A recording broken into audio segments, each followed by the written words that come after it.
पाठक साहब, आपकी आपकी जो चिंताएं हैं वो गलत नहीं निकल रही थी। सही आपने सजेस्ट किया था शिंदे साहब को, भाई बचा लो अपने पार्षदों को। देखिए, यहाँ पर अभी उद्धव ठाकरे ने कल जो कहा, एक तो ऐसा कोई संभावना बिल्कुल नहीं है, लेकिन उन्होंने ऐसी इच्छा जताई कि अभी भी अगर भगवान ने चाहा तो हमारा मेयर बन सकता है। शायद उसी डर से या प्रिकॉशन करके एकनाथ शिंदे जी ने उधर सबको इकट्ठा लाया होगा। लेकिन मेरी जानकारी के हिसाब से वहां पे वो इवेल्युएशन कर रहे हैं, हम लोग कहाँ कम पड़े, कहाँ कैसे रहे, तो उनका एक इंटरनल पॉलिसी चल रही है। अब तो यहाँ किशोर जी खुला, यहाँ तो बिल्कुल ऑन स्क्रीन बोल रहे हैं, भाई सबके सामने बोल रहे हैं, अंदर अंदर क्या चल रहा है, फोन पहुंच रहे हैं, फोन पर ही टिके हुए हैं सब। उसके बाद भी आप नहीं समझ रहे इशारा। देखिए, जहां तक महायुति का सवाल है, हमारा मेयर बनने जा रहा है, और जहां जहां पर हम महायुति करके चुन के आए 23 जगह हमारा मेयर बनने जा रहा है। इसलिए इसमें से बहुत ज्यादा अर्थ निकालने में कोई मतलब है नहीं। महाराष्ट्र में और विशेषतः बीएमसी में जिस प्रकार से महायुति को लोगों ने स्वीकारा है, उसका कारण एक ही है, विशेषतः जो जेनजी है, इनको डेवलपमेंटल की पॉलिटिक्स चाहिए। मराठी माणोस मुंबई को महाराष्ट्र से हटाएंगे, इस प्रकार का काम नहीं चलेगा। मैं आपको कुछ आंकड़े देना चाहता हूँ। 2017 में हमें 82 सीटें मिली थी, हमने 227 सीटें लड़ी थी, पूरी सीटें लड़ी थी। इस बार भारतीय जनता पार्टी ने केवल मात्र 135 सीटें लड़ी और उनके 79 इतने हमारे चुनकर आए हैं। हमारा स्ट्राइक रेट 65 रहा। इसका मतलब यही है, महायुति को पूरे महाराष्ट्र में सर्वत्र एक अच्छे प्रकार का लोगों के प्रोत्साहन मिल रहा है। पार्षदों का आंकड़ा क्यों कम कर रहे हैं? 89 मिले हैं भाई, 89 पार्षद जीते हैं। 89 बता रहे हैं। 89 हाँ 89 है, 7 से बढ़ गया। 10 निकल रहे हैं क्या? 10 भी कहीं जा रहे हैं क्या? बीजेपी के पार्षदों पर भी हाथ साफ कर रहे हैं तिवारी जी। 2000 नहीं, बीजेपी की तो बढ़ती है ना, ये इतिहास है। बीजेपी की कभी कम नहीं होते। कभी देखा आपने पूजा जी? बीजेपी की तो बढ़ती है। मेरी गलती होगी, 82 से हम 89 पे चले गए, 7 से हमारा बढ़ गया है।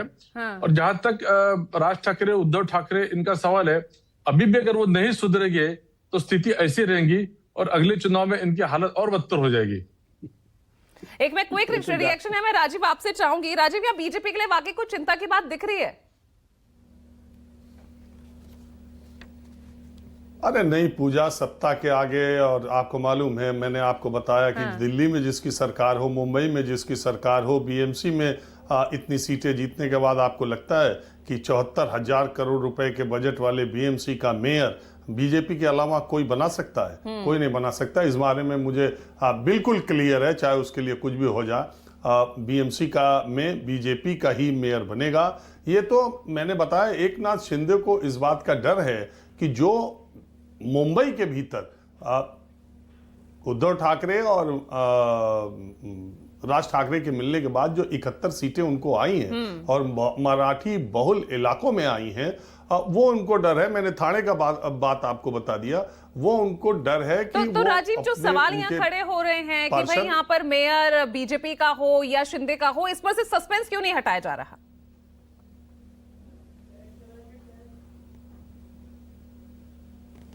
देखिए, राजनीति का यही खेल है पूजा। सारे पत्ते अगर आपने खोल दिए, वो कहते हैं ना, बंद मुट्ठी लाख की, खोल दी तो खाक की।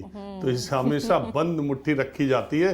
इतना जल्दी राजनीति में हाथ खोल दे तो फिर हो चुकी पॉलिटिक्स। जैसा आपको दिखाई दे रहा है कि नगाड़े के साथ बजाते हुए एकनाथ शिंदे के 29 पार्षद तुरंत पहुंच जाए।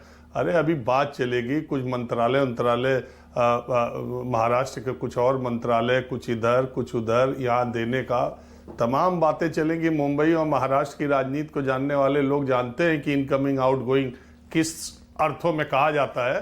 तो ये वो बहुत सारी बातें चलती है, लेकिन इस मामले में मुझे कोई शक नहीं है कि भारतीय जनता पार्टी का मेयर बनेगा और एकनाथ शिंदे उनको सपोर्ट करेंगे।